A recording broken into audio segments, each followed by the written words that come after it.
a timeless fable about desire, disappointment, and the art of saving face. Our story begins with a famished fox, his stomach growling, wandering through the countryside in search of his next meal. Days without food had left him desperate and willing to try anything that looked remotely edible. Fortune seemed to smile when he spotted something promising ahead. There they were, a magnificent cluster of grapes dangling from a trellis frame, their deep, purplish luster catching the afternoon light. They looked perfectly ripe, juicy, and absolutely delicious. The fox's mouth watered. This was exactly what he needed. Nature's candy, right there for the taking, or so he thought. He crouched low and leaped with all his might, paws stretched toward the prize. Undeterred by failure, he backed up further and launched himself even higher.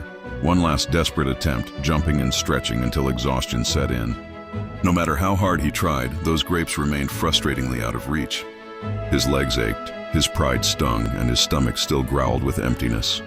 Standing beneath the trellis, panting and defeated, the fox faced a choice: admit failure or find another way to frame the situation.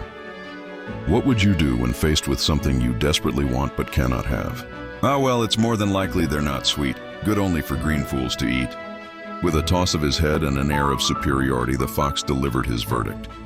Those grapes he'd been so desperate to taste moments before.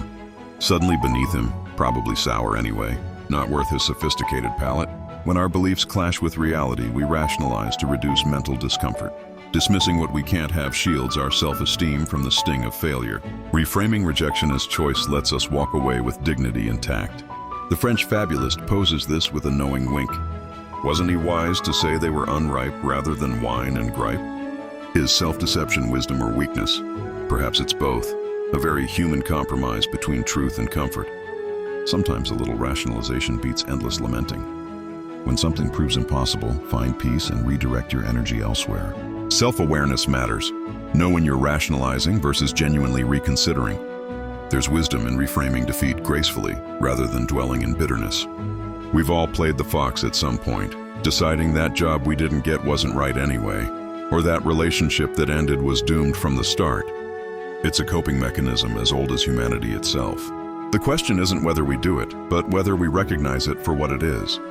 A small mercy we grant ourselves when life's grapes hang just out of reach.